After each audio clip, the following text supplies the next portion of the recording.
In 2006, Sunderland accumulated the second lowest points total in Premier League history.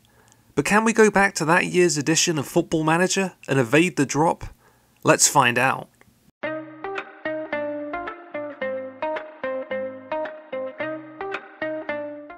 And we've made it to the Northeast. This is a squad largely lacking in quality.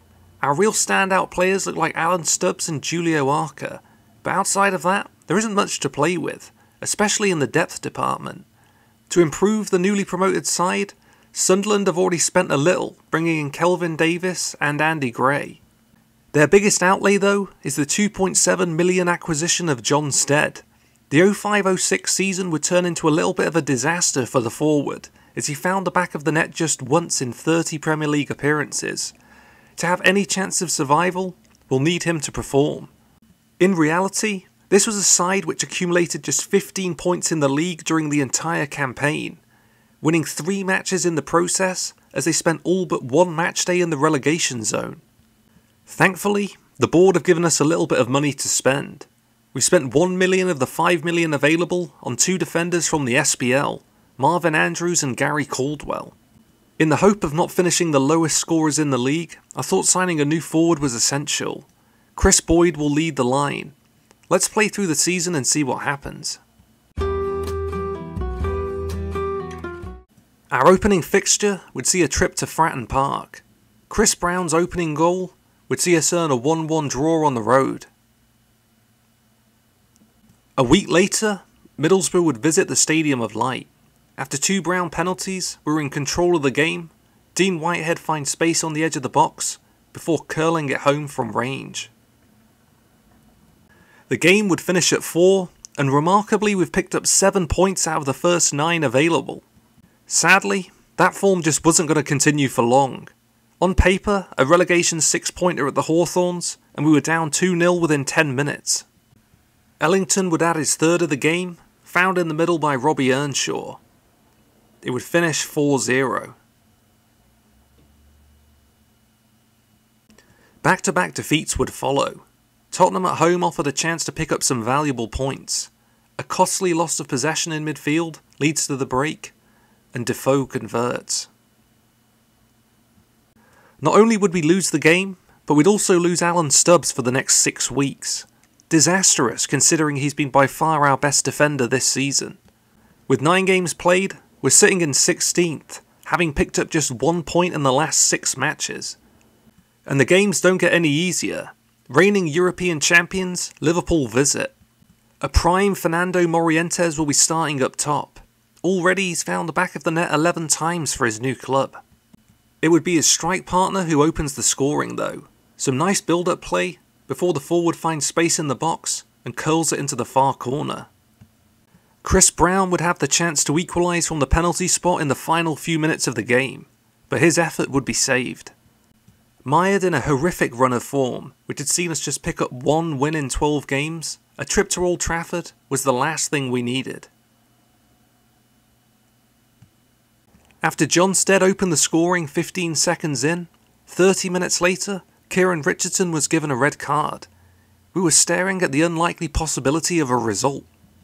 Even lacking a player, this is still a prime Manchester United.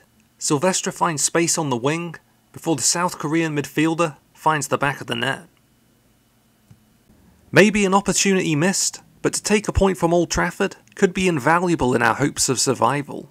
With a slight improvement in form over the December period, we entered the Tyne-Wear derby with confidence. Michael Owen would be leading the line for Newcastle, with Alan Shearer on the bench in reserve. But it would be his international teammate Kieran Dyer who opens the scoring. Our central defenders again exposed with the cross in. That turned out to be the only goal of the game. With 23 games played, we're sitting in 15th position, 8 points clear of relegation. Defensively, we've been pretty solid, but going forward we could definitely improve. With the form of Liam Lawrence being underwhelming to say the least, we've identified a new wide player to bring to the club. Jacob Blasakowski should offer a significant upgrade on the right-hand side of the field. The Polish international has been playing well in Portugal, and it didn't take long for him to make an impact here. His perfect set piece was met in the middle by Stephen Wright as we secured a 1-1 home draw. 3 straight Premier League defeats would follow, before a huge relegation 6-pointer at home to West Ham. Due to a bit of an injury crisis, 18-year-old Mark Noble would be anchoring the midfield for the East Londoners. But it would be our central midfielders who'd combine for the only goal of the game. Whitehead plays a perfect ball to Tommy Miller, who finishes. With the season drawing to a close, John Stead would come off the bench and score the equaliser at Anfield. That would turn out to be the final goal of the game. Our final 4 games would see us pick up just 2 points. Our trip to Newcastle was particularly poor. A very questionable pass by our new signing, Shearer intervenes and scores his second on the day. Newcastle went on to win 4-0. Here are our full season stats.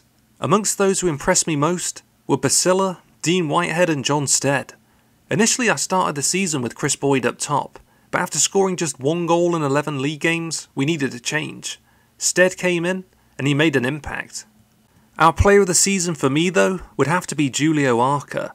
14 goal contributions in 37 Premier League games is a good return for any side. In fact, his 9 goals scored in the league actually made him the joint 26th top scorer. But were Sunderland able to avoid relegation? Yes they did, and thankfully it wasn't too close this time. 9 points ahead of 18th place Wigan. For this challenge, I think we did particularly well picking up points here and there against some of the biggest clubs. This time around we'd accumulate 21 more points than in reality, scoring 11 more goals and conceding 18 less. Aside from matchday 11, we also managed to avoid the relegation zone for nearly the entire season. Sunderland's 2006 season was a disaster from start to finish. Since their relegation from the Premier League in 2017, things at the club have finally started to improve. Who knows, after a strong start in the Championship this season, we could finally see their long-awaited return to the top of the English football pyramid.